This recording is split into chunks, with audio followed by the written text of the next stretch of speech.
Hi everyone, welcome to the channel of KV Teachers Guide by NCERT. Today in this video we are going to learn class 5th Hindi Rim Jim. Name of the chapter is फसलों का त्योहार. Students, teachers and parents, if you are new, I would like to request you, please subscribe the channel, click the bell icon, इसको like कर दीजिए, share कर दीजिए. So instantly basis notification will reach to you because each and every day we are uploading new videos on different chapters on different subjects. So let's start our chapter फसलों का त्योहार. फसलों का त्योहार. सारा दिन बोरसी के आगे बैठकर हाथ तापते हुए गुजर जाता है. बोरसी एक पुराने ज़माने का होता है जहाँ पर हाथ तापा जाता है, हाथ सुखाने के लिए यूज़ होता है. ये बोरसी, ये हाथ सुखाने के लिए यूज़ होता है, मतलब आग जलाते हैं इसमें. एक टीन वाला जो एक होता है, जो आप लोग का वो जो चैप्टर मतलब जहाँ पर बुक एंड होता है, जहाँ पर शब्दा से लिखे है उसके नीचे भी आपको फ़ोटो दिया जाएगा. बोरसी ऊपर दिया हुआ है. हाथ तापने की एक जगह होती है बोरसी. उसके बाद है कि सारा दिन बोरसी के आगे बैठकर हाथ तापते हुए गुजर जाता है. कहाँ तो खिचड़ी के समय धूप में गर्माहट की शुरुआत होनी चाहिए और कहाँ हम सूरज की इंतज़ार कर रहे हैं. सूरज के इंतज़ार में आस लगाए बैठे हैं. पूरा दिन गुजर गया, सूरज लापता है. आज सुबह तो रज़ाई से निकलने का हिम्मत ही नहीं हो रहा था. बाहर देखने से तो समय का अंदाज़ा बिल्कुल नहीं हो रहा था, लेकिन घर में हुई चहल पहल तब पता चल रही थी. तो इसमें बताया जा रहा है कि सारा दिन बोरसी के आगे बैठकर हाथ तापते हुए गुजर रहा था. कहाँ तो हम लोग खिचड़ी के समय धूप में गर्माहट की शुरुआत होनी चाहिए और कहाँ हम लोग इधर सूरज के इंतज़ार में आस लगाए बैठे पड़े हैं. पूरा दिन चला गया, सूरज लापता है. सूरज तो आया ही नहीं. आज सुबह रज़ाई से निकलने की कोई हिम्मत ही नहीं कर रहे थे हम लोग. बाहर देखने से समय का अंदाज़ा भी नहीं हो रहा था और घर में हुई चहल पहल की आवाज़ भी आनी शुरू हुई थी. तो यहाँ पर आप लोगों ने देखा कि ये फसलों का त्यौहार, फसलों से जुड़ा त्यौहार है. और इधर एक इंडिया का छोटा सा मैप दिया हुआ है जहाँ पर इधर टिक किया हुआ है. और ये जगह जो है आपका, ये जगह होता है आसाम. इस जगह को कहते हैं असम. इसको आसाम भी कहते हैं, हम लोग इसे आसाम कहते हैं. और ये जो फसलों का फर्स्ट त्यौहार है और ये त्यौहार का नाम है बिहू. आप लोगों ने क्लास 4 में ही पढ़ा था. तो अब रह कर कानों में कभी चापाकल के चलने और कभी पानी गिरने की आवाज़, तो कभी किसी के हाँक लगाने की आवाज़ आ रही थी. जब भाग के देख केरे के पत्ता आइल की ना, आज ई लोग के उठे के नहीं खेका, बोल जल्दी तैयार होकस. अब तो उठने में ही भलाई है. तो ये जो भाषा है ना आपका, जा भाग के देख केरा के पत्ता आइल की ना. केरा का पत्ता मतलब होता है बनाना लीव.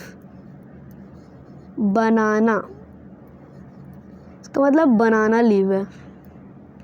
केरा का पत्ता आइल की ना, ये भोजपुरी भाषा है एक्चुअली. आज ई लोग के उठे के नहीं खेका, बोल जल्दी तैयार होकर. अब तो उठने में ही भलाई है. नहा धोकर हम सभी एक कमरे में इकट्ठे हुए. दादा चाचा ने क्या चकाचक मार लगी धोती और कुर्ता पहना हुआ है. खिचड़ी में ऐसन ठंड हमने पहले कब्बो ना देखी ना. सारा देख कनकना देता. तब वो कह रहे थे कि खिचड़ी में इतना ठाड़ वाला ठंडा हमने कभी नहीं देखा. पूरा शरीर कनकना दे रहा था, पूरा शरीर कांप रहा था इतनी ठंडी में. पापा ने कहा शायद आज धोती में उन्हें कुछ ज़्यादा ठंडी लग रही थी. आज धोती में उन्हें ठंड कुछ ज़्यादा लग रही है. तो शायद उनको जो धोती पहने थे ना, मार लगा हुआ एकदम चकाचक धोती, उसमें शायद उन्हें कुछ ज़्यादा ही ठंडी लग रही थी. सामने मचिया पर खादी की सफ़ेद साड़ी पहने हुए दादी बैठी थी. आज दादी ने अपने बाल धोए. झक सफ़ेद सेमल की रुई जैसे हल्के फुल्के बाल. गौर से देखने पर एक भी काला बाल नज़र नहीं आता. बिल्कुल धुली धुली सी लग रही है दादी। उनके सामने केले के कुछ पत्ते कतार में रखे हैं, जिस पर तिल, मीठा मतलब होता है गुड़, जेगरी होता है, जेगरी गुड़, चावल आदि के छोटे छोटे ढेर पड़े हैं। हमें बारी बारी उनसे सभी चीज़ों को छूने और प्रणाम करने के लिए कहा गया। जब सबने ऐसा कर लिया तो सभी चीज़ों को एक जगह इकट्ठा करके दान दे दिया गया। आज तो अप्पी दीदिया बुरी फंसी। अप्पी दीदिया जो है, अप्पी एक दीदी का नाम है, दीदिया मतलब वो तो दीदी। आज अप्पी दीदिया कुछ ज़्यादा ही बुरी फंस गई थी। उन्हें ना तो चूड़ा दही ही पसंद है और ना ही खिचड़ी, पर आज तो फरमाइशी नाश्ता नहीं चलेगा, उन्हें दोनों ही चीज़ें खानी पड़ेगी। आज खिचड़ी जो है, खिचड़ी खाने के बाद सभी ने गया से आए तिल, गुड़ और चीनी को बड़े चाव से खाया। खाते खाते मैं सोच रही थी कि कितनी अलग है ये खिचड़ी और जो हम मना रहे हैं। स्कूल में हम जो खिचड़ी मनाते थे उसकी अलग ही मस्ती हुआ करती थी। अब जो तिल गुड़ और चीनी जो तिलकुट खा रहे थे ना, वो सब बड़े चाव से खा रहे थे, मतलब बड़े आनंद से खाए ही जा रहे थे। और तब मैं सोच रहा था कि कितनी अलग ये खिचड़ी हम लोग बनाते थे। हम लोग के स्कूल की खिचड़ी की तो अलग ही मस्ती थी। छुट्टी का दिन था, नाव में बैठकर गंगा नदी की सैर, फिर टापू पर बालू में दौड़ते हुए पतंग उड़ाने की कोशिश करना, कितना मज़ा आता था। इधर हम पतंग उड़ाते थे और वहीं दूर गुरुजी, बिमला विद्या, आनंद जी, झिलमिट भैया सभी मिलकर ईंट से बने चूल्हे पर बड़े बड़े कढ़ाऊ में खिचड़ी बनाते थे। हम भी बीच बीच में अपने पतंगों को सुस्ताने का मौका देते हुए मटर और प्याज छीलने बैठ जाते थे। वैसी खिचड़ी फिर दोबारा खाने कभी नहीं मिली। वाकई ढंग कैसा भी हो, पर ये है खुशियों का त्योहार। मतलब वाकई ढंग कैसा भी हो, पर ये तो हम लोग का फसलों का त्योहार है, हम लोग का खुशियों का फसलों का त्योहार, क्योंकि ये आसाम की बिहू है, उनकी सबसे बड़ी हार्वेस्ट फेस्टिवल। इसलिए ढंग कैसा भी हो, उनके लिए तो खुशियों का त्योहार ही होगा। जनवरी माह के मध्य में भारत के सभी प्रांतों में फसलों से जुड़ा कोई ना कोई त्योहार मना जाता है। कोई फसलों के त्योहार होने के लिए खुशियाँ बांटते हैं, तो कुछ लोग उम्मीद में खुश होते हैं कि ये पाला कम होगा। सूरज की गर्मी बढ़ने से खेतों में फसल तेजी से बढ़ेंगी। सभी प्रांतों और इलाकों में अपना रंग और अपने ढंग नजर आता है। इस दिन सब लोग अच्छी पैदावार की उम्मीद में और फसलों के घर में आने की खुशी का इजहार करते हैं। उत्तर प्रदेश, बिहार, मध्य प्रदेश, तो इसमें जो स्टेट है उत्तर प्रदेश, बिहार, मध्य प्रदेश में मकर संक्रांति या तिल संक्रांत, असम में बिहू, केरल में ओणम, तमिलनाडु में पोंगल, पंजाब में लोहड़ी, झारखंड में सरहुल, गुजरात में पतंग का पर्व। सभी खेती और फसलों से जुड़े कोई ना कोई त्योहार है। तो बच्चों, आपको ज़रूर याद रखना पड़ेगा कि उत्तर प्रदेश में, बिहार में, मध्य प्रदेश में मकर संक्रांति या तिल संक्रांत होता है, तिल संक्रांत। असम में बिहू, ये भी याद रखना है। केरल में ओणम, तमिलनाडु में पोंगल, पंजाब में लोहड़ी, झारखंड में सरहुल, गुजरात में पतंग का पर्व। ये सबको याद रखना है क्योंकि ये एग्ज़ाम में भी आ सकता है। पर्व सभी खेती और फसलों के जुड़े त्योहार हैं। इन्हें सब जनवरी से मध्य तक अलग अलग समय मनाया जाता है। झारखंड में सरहुल बड़े जोश और खरोश के साथ मनाया जाता है। 4 दिनों तक इसका जश्न चलता रहता है। 4 दिन तक पूरा जश्न चलता है। अलग अलग जनजातियाँ से अलग अलग समय में मनाती है। संथाल लोग फरवरी मार्च तो ओराम लोग इन्हें मार्च अप्रैल में मनाते हैं। आदिवासी आमतौर पर प्रकृति की पूजा करते हैं। सरहुल के दिन विशेष रूप से साल होता है, साल का पत्ता नहीं होता, साल का पत्ता, ये साल एक पेड़ का भी नाम होता है।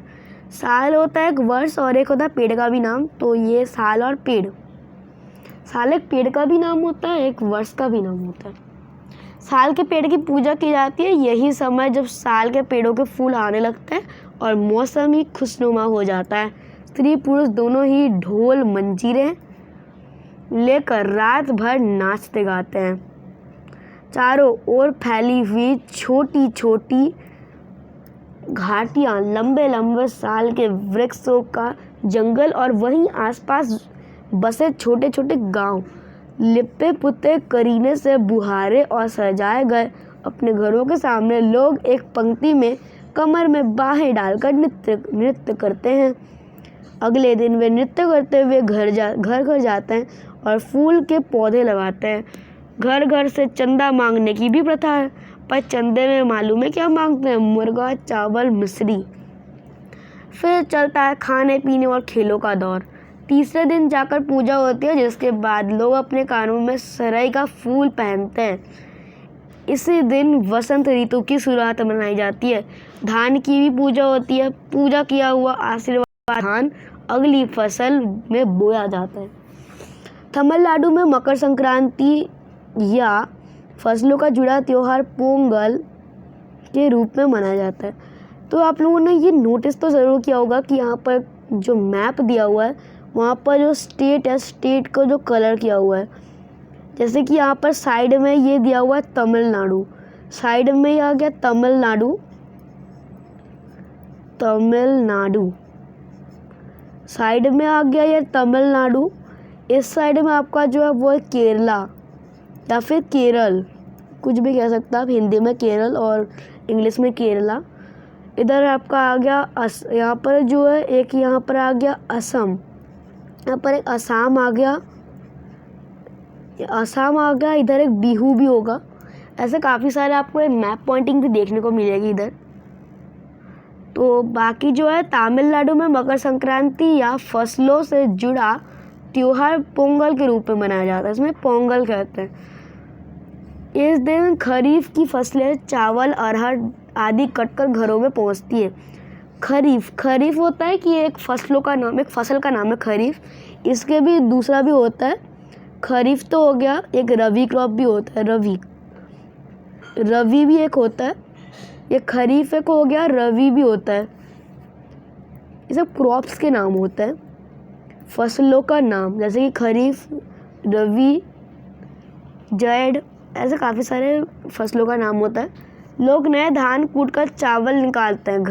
हर घर में मिट्टी का नया मटका ला जाता है, जिसमें नए चावल, दूध, गुड़ डालकर उसे पकाने के लिए धूप में रख देते हैं। हल्दी शुभ मानी जाती है, इसलिए साबुत हल्दी को मटके के मुंह के चारों ओर बांध देते हैं। तो हल्दी को शुभ माना जाता है, इसलिए जो मटके के चारों ओर से बांध देते हैं। और ये मटका दिन में 10:30-12 बजे तक धूप में रखा जाता है। जैसे ही दूध में उफान आता है, लोग दूध चावल मटके से बाहर निकलता है तो पोंगला पोंगल, पोंगला पोंगल, खिचड़ी में उफान आ गया के स्वर सुनाई देते हैं। पोंगला पोंगल का अर्थ होता है खिचड़ी में उफान आना।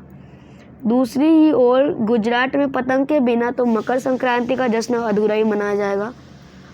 इस दिन आसमान की ओर नज़र उठाए तो शायद हर आकार और रंग रूप की पतंगें आकाश में लहराती हुई मिले।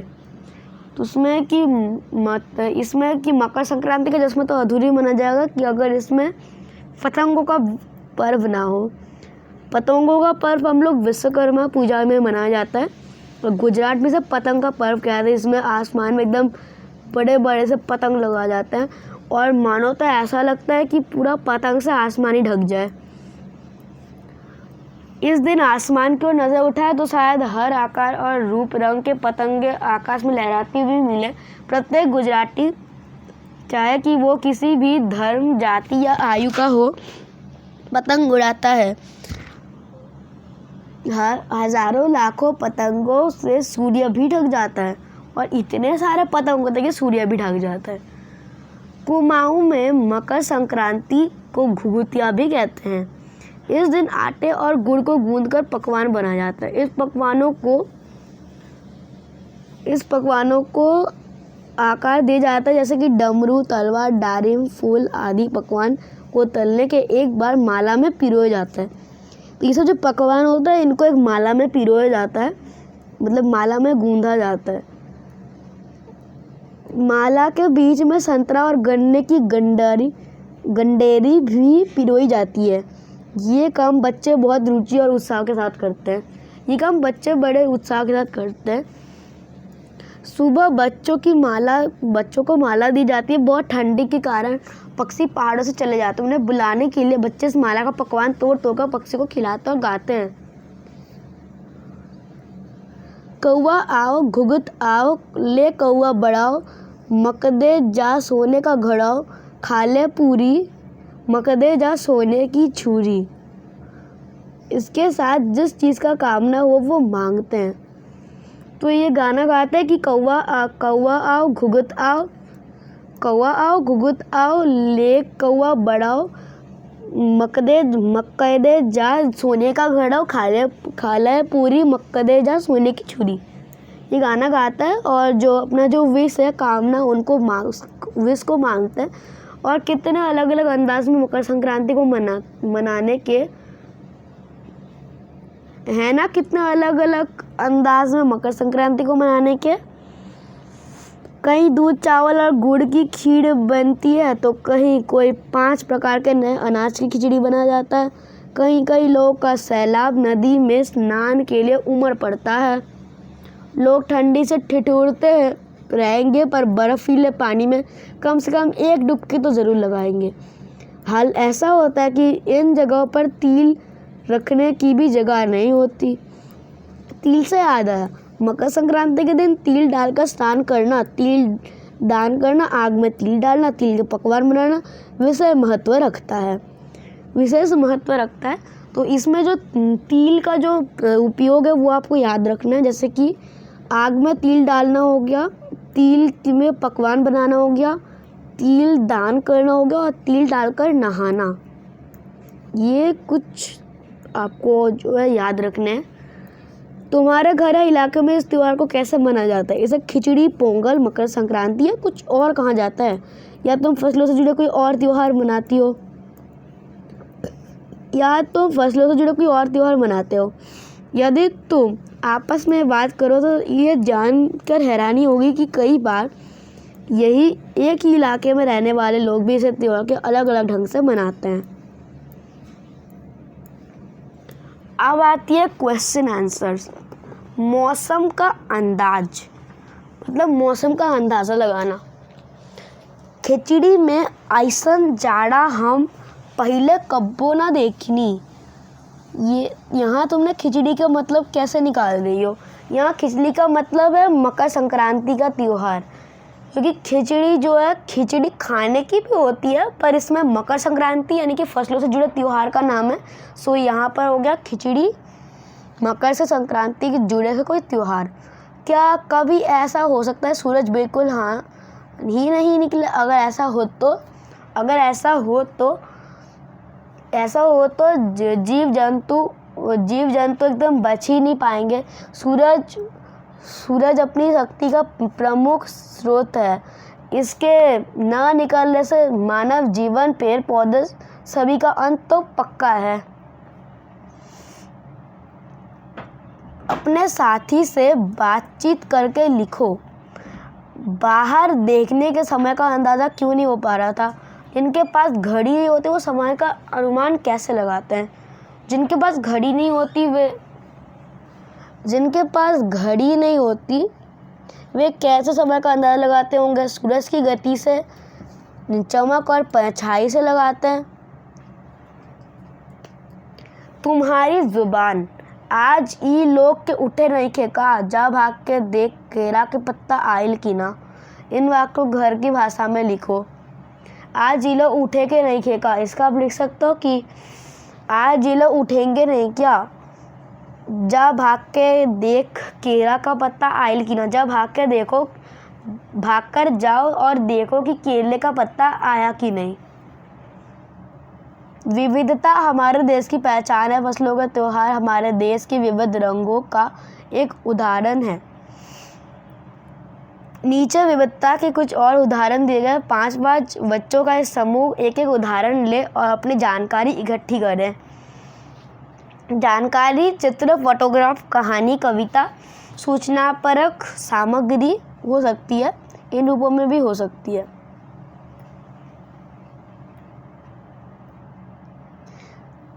भाषा के आप लिख सकते हो कि हमारे भारत देश में कि अनेक भाषाएं बोली जाती हैं, जैसे कि हिंदी भारत की राष्ट्रीय भाषा है और हिंदी का प्रयोग भारत में मुख्य रूप से ही होता है। इसके अलावा तमिल होता है।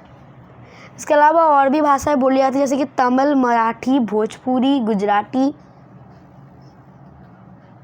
इसका स्पेलिंग आपको देखना होगा, जैसे कि तमिल,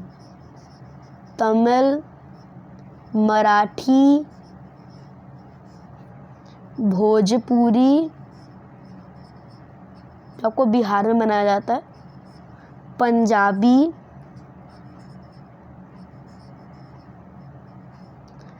तेलुगु,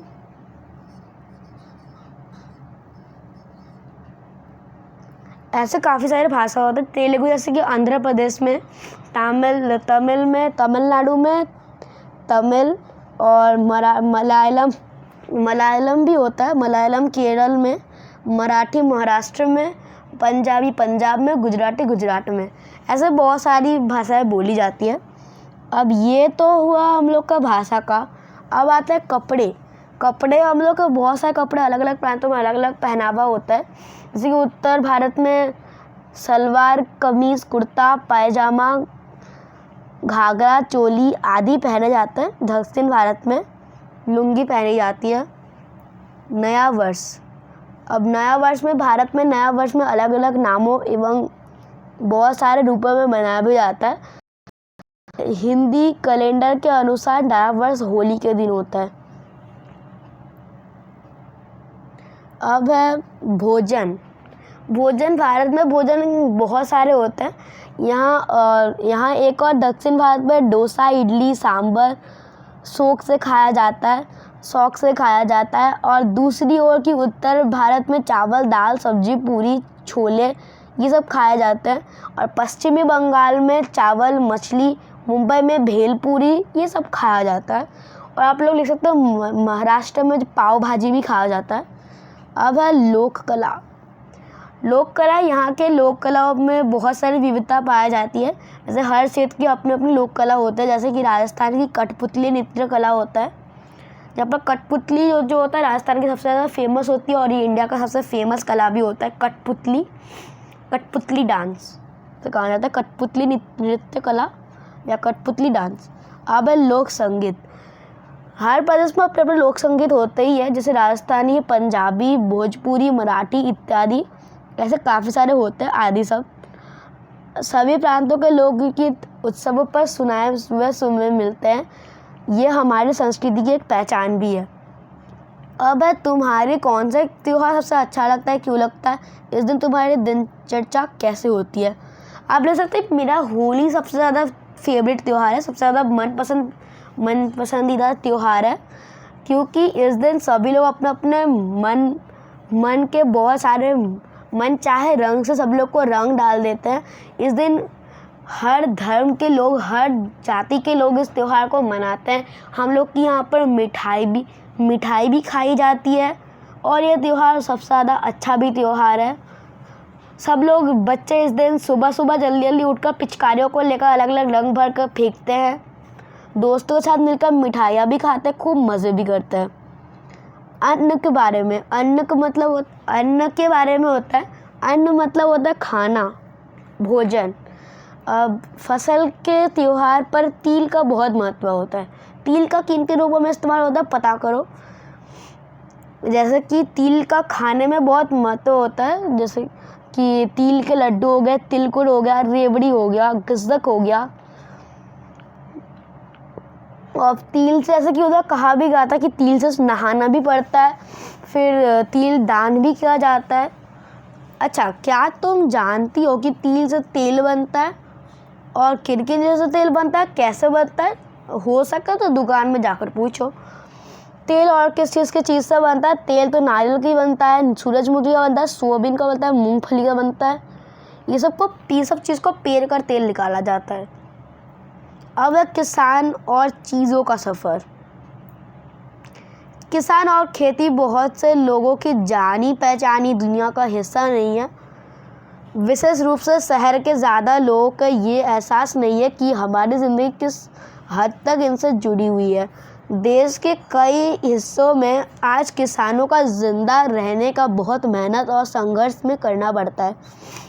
अगर ये जानने की कोशिश करें कि दिन भर चीज़ें खाते हैं कहाँ से आती है, तो किसान हमारी ज़िंदगी की भूमिका को हम समझ पाएंगे। आलू की पकौड़ी, बर्फ़ी और आइसक्रीम, इन 3 चीज़ों के बारे में नीचे दिए गए बिंदुओं के स्तर पर देखते हुए जानकारी इकट्ठी करें, मेरी कहानी के रूप में उसे लिखें। अच्छा, तो इसे अपने आप को लिखना भी है कि आलू की पकौड़ी, इसके लिए आपको क्या चाहिए होगा? इसके लिए बेसन चाहिए होंगे। इसके लिए किन किन चीज़ों बनती है, इन चीज़ों का जन्म कहाँ होता है, हम तक पहुँचने का उनका सफ़र क्या है, किन किन हाथों से होकर हम तक पहुँचती है, ये सब लिखना है। तो फर्स्ट है इस आलू की पकौड़ी। इसके लिए हमको आलू और बेसन की आवश्यकता होती है। आलू को काटकर बेसन से घी में लपेट कर तला जाता है। बर्फ़ी तो दूध से पहले खोया बनाया जाता है और फिर उसमें चीनी मिलाकर बर्फ़ी बनती है। आइसक्रीम, दूध में आइसक्रीम पाउडर और चीनी डालकर उसमें उबालते हैं, फिर उसे ठंडा होने के रख देते हैं। उसे ठंडा करके आइसक्रीम के सांचों में डालकर फ्रिज में जमने रख देते हैं। इन चीज़ों का जन्म किसानों के घर पर होता है। ये सब चीज़ें व्यापारी और खुदरा विक्रेता किसानों से खरीद कर हम तक पहुंचाते हैं। किसानों, व्यापारियों और विक्रेताओं के हाथों से होकर हम तक पहुंचती है।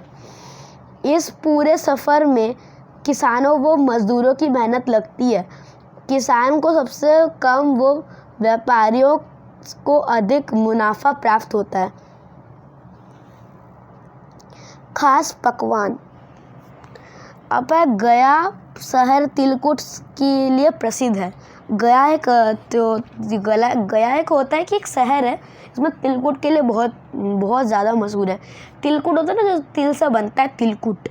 अब हमारे देश में छोटी बड़ी ऐसी कई जगह है जहाँ पर खास पकवान के लिए मशहूर होते हो। हमें अपने परिवार लोगों के पता करें कि उनके बारे में बताओ। जैसे कि हो गया आपका आगरा का पेठा, कोलकाता का रसगुल्ला जो बहुत मशहूर है, मथुरा का पेड़ा और जयपुर के घेवर, मुंबई की भेलपूरी बहुत है, दिल्ली का सोहन हलवा, फिर महाराष्ट्र का जो है, महाराष्ट्र का मराठी वाला जो है, वो पाव भाजी भी बहुत फेमस है। पिछले 2 वर्षों में तुमने काम वाले शब्दों के बारे में जाना। अब इन शब्दों को क्रिया भी होते हैं, क्योंकि क्रिया का संबंध कोई काम से करने से होते हैं। नीचे खिचड़ी बनाने की विधि है, इसमें बीच बीच में कुछ क्रिया छूट गई है, उचित क्रियाओं का प्रयोग करते हुए पूरा करो। जैसे कि छौंकना, पीसना, पकाना, धोना, परोसना, भूनना। सामग्री है अदरक 20 ग्राम, लहसुन 3 फीके, इलायची के दाने 3 छोटी, दालचीनी, तो ये दालचीनी जो है 21 राई, 2 सेमी का एक टुकड़ा। अब इसके आगे लिखना है, जैसे पानी आप लिखना है आपको 4 प्याले, मूंग दाल हाफ प्याला, सरसों का तेल 3 बड़े चम्मच, तेज पत्ते 2, जीरा हाफ छोटा चम्मच, प्याज बारीक कटा हुआ 1 मंझोला, चावल धुले हुए 1 प्याला, फूल गोभी बड़े बड़े टुकड़ों में कटी हुई 200 ग्राम, आलू छीलकर 4 टुकड़ों में कटे हुए 2, मटर के दाने हाफ प्याला, धनिया पिसा हुआ हाफ छोटा चम्मच, लाल मिर्च पिसी हुई हाफ छोटी चम्मच, चीनी 1 छोटा चम्मच, घी 2 बड़े चम्मच, नमक और हल्दी अंदाज से आप लगा सकते हो। विधि, अब इसका जो विधि बनाना है आपको, इलायची, दालचीनी और लौंग का थोड़ा पानी 1 छोटा चम्मच डालते हुए पीस लो। फिर अदरक और लहसुन को इकट्ठा पीसकर पेस्ट बना लो। फिर दाल को कढ़ाई में डालो और तो थोड़ी सी धीमी आंच पर सुनहरी भूरी होने तक भून लो। अब दाल निकालकर पीस लो। फिर तेल को कुकर में डालकर गरम करो। तेल गरम हो जाने पर तेज पत्ता और जीरा डाल दो। अब जीरा जब तक पक जाने के लिए प्याज डालकर सुनहरा भुना होने तक भूनो। अब अदरक लहसुन का पेस्ट डालकर उसमें कुछ मिनट तक भूनो। धुली हुई दाल, चावल और सब्जी डालो, अच्छी तरह मिला दो। 4 प्याले पानी डालकर एक बार चलाओ, कुकर बंद कर दो। तेज़ आंच पर प्रेशर आने दो। अब आंच कम करके 4 मिनट तक पका दो। भाप निकल आने पर कुकर खोलो, मसालों का पेस्ट मिलाओ। खिचड़ी पर घी, हींग, जीरा, साबुत लाल मिर्च के छींके कर परोसो गर्मा गर्म। और यह आप छुट्टी के दिन में ऐसा खिचड़ी बनाने की बड़ों से मदद भी ले सकते हैं। खाने से जुड़ी अन्य क्रियाएं भी सोच सकते हो। ये था हम लोग का फसलों से जुड़ा हुआ त्यौहार। अगर आपको वीडियो पसंद आया उसको लाइक कर दीजिए, शेयर कर दीजिए। आज के लिए इतना ही। Thank you for watching. मिलता है नेक्स्ट वीडियो में।